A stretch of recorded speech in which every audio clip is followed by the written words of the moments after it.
The Japanese sauna secret that improves your mental health. That's something I'm going to talk about today, so stick around. Hi, my name is Hachiaki Takamiya, a 62-year-old biohacker based on Japanese natural health and the author of Live Wiser, Not Smarter. When you think of Japan, do you ever think of sauna? Probably not. When you think about sauna, you usually think of Finland, where they have a sauna at the lakeside and they have a cold plunge after sauna and so on. Finland is the sauna nation and Japan isn't. However, recently sauna has been big in Japan. And there is a thing called sado in Japan. Sado is pronounced as sado. Do means like, judo, kendo, aikido's do. It is that way. So sado means that way of sauna. So the sado is big in Japan. So this sado, there was a TV program which was viewed by millions of people in Japan, but originally it was a comic book called Sado, and this book became a bestseller. So now 29 million people go to saunas and 2.87 million people go to sauna once a week, which is roughly the half of the Finnish population, because in Finland, there are 5 and 54 million people. So that's a significant number. You can say Japan is another sauna nation.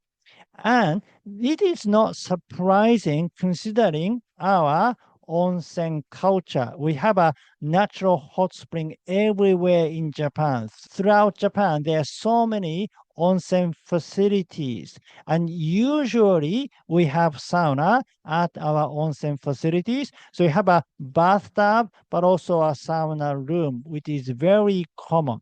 Although sauna is not the main thing, it's a secondary thing. People usually go to a hot spring place to have a bath, not to have a sauna.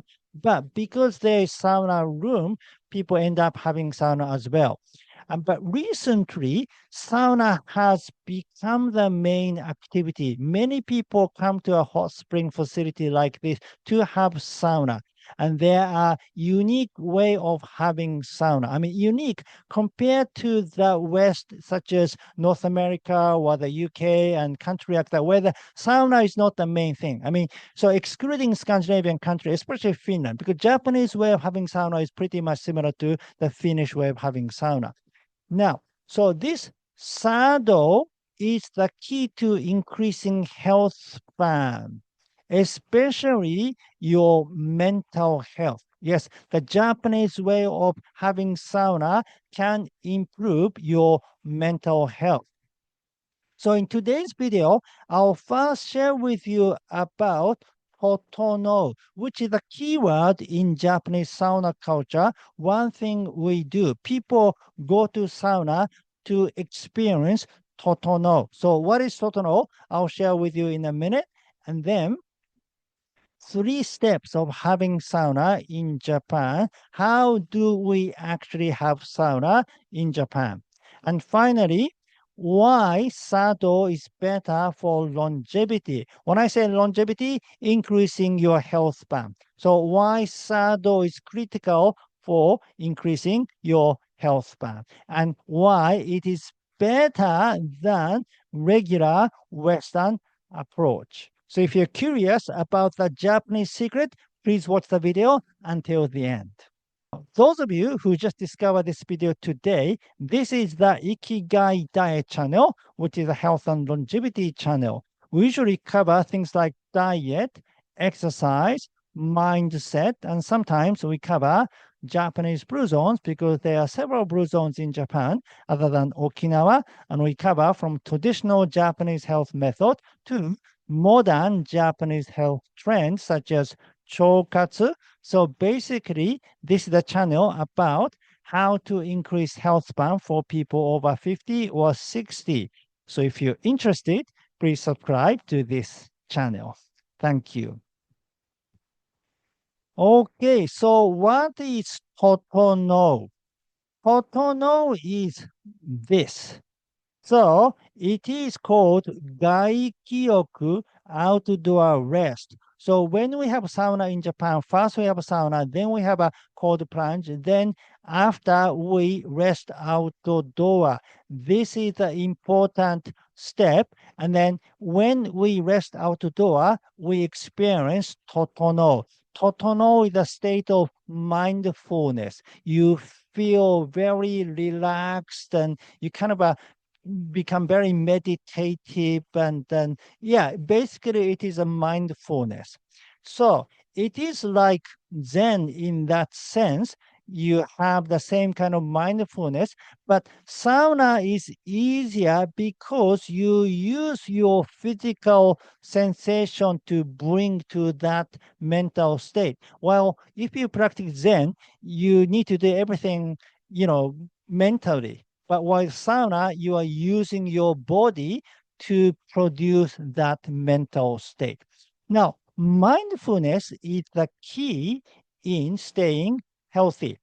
So, according to Dr. Hiroshi Ito, who is a visiting professor at Center for Preventative Medicine, Keio University, he talks about three sacred treasures of organ rejuvenation. In other words, three keywords in staying younger. One is diet, two is exercise.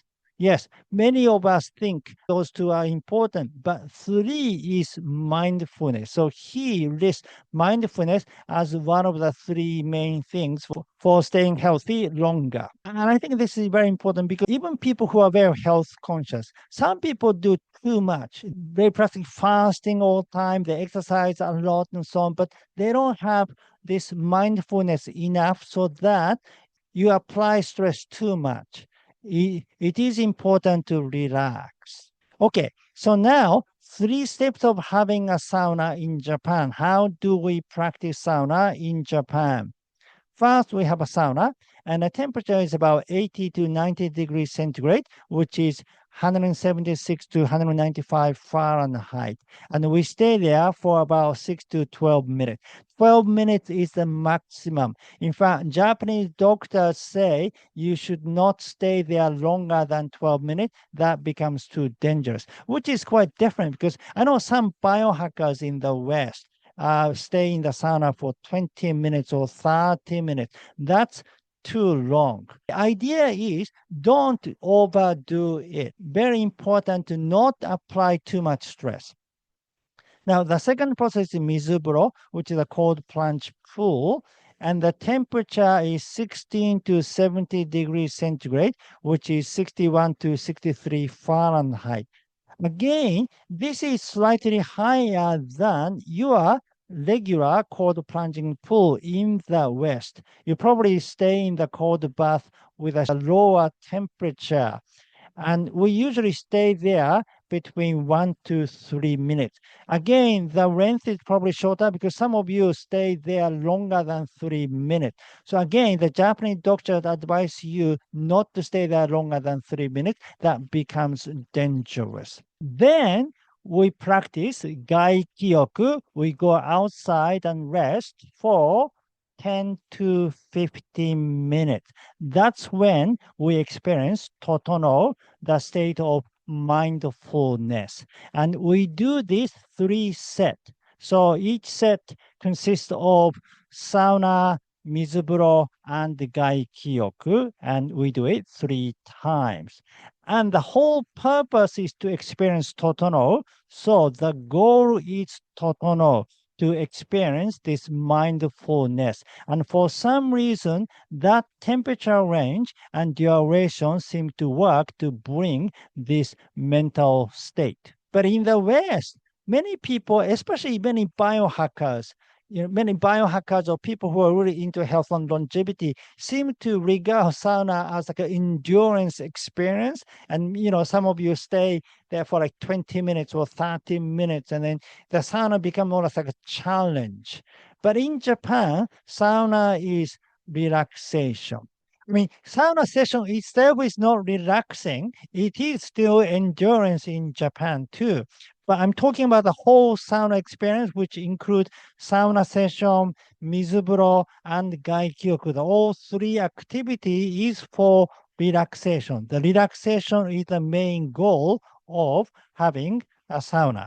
I suppose in the West, you are influenced by this competitive fitness culture where you have to work hard somehow to show your macho-ness. You need to challenge yourself. But I often hear, even in podcasts, that people talk about, oh, I can stay there for like 20 minutes or 30 minutes, almost like a bragging that, your performance kind of thing.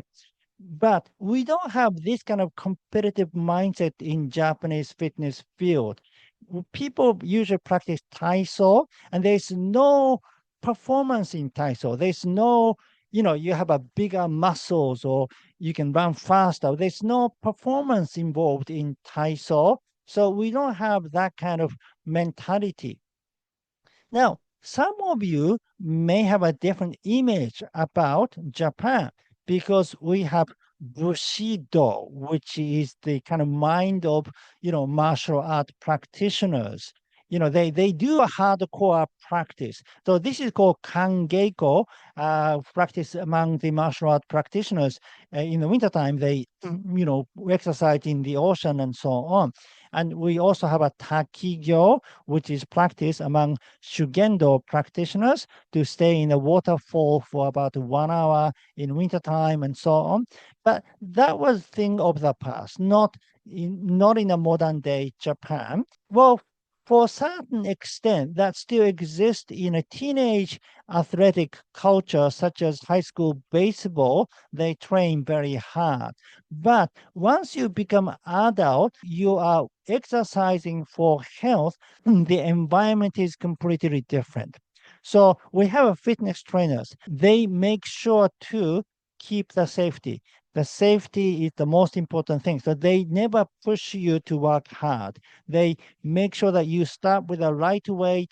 And then once you get used to, you gradually add weight. In other words, they don't encourage you to compete so much. And sauna is even more because often people who don't want to exercise, let's go to sauna. So sauna should be relaxing.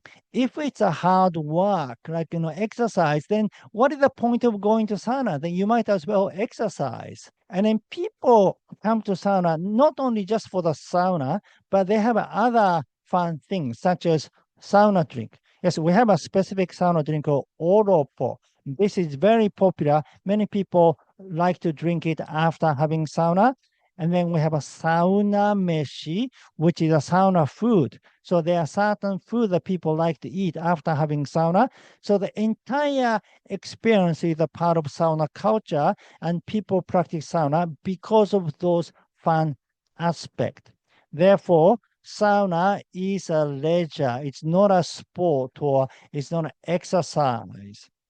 Now, I'd like to share a book called Furo Choju Method, which is the method for perpetual youth and longevity. The book was written by Yu Suzuki. He has gone through over 3,000 data on health and longevity. And he came to a conclusion that the most important element in staying healthier longer is hormesis, which is a kind of a small pain or stress that can be beneficial for your health. Even though it is a kind of poison, if the amount is small, it can benefit you. So the idea is apply pain or stress, but not too much, like enough amount, but not too much. That is the key. And then the pain should always be accompanied with recovery. So once you apply stress, you need to recover, you need to rest. This is always a set. So people who practice the set of pain and recovery stay healthier longer according to his research.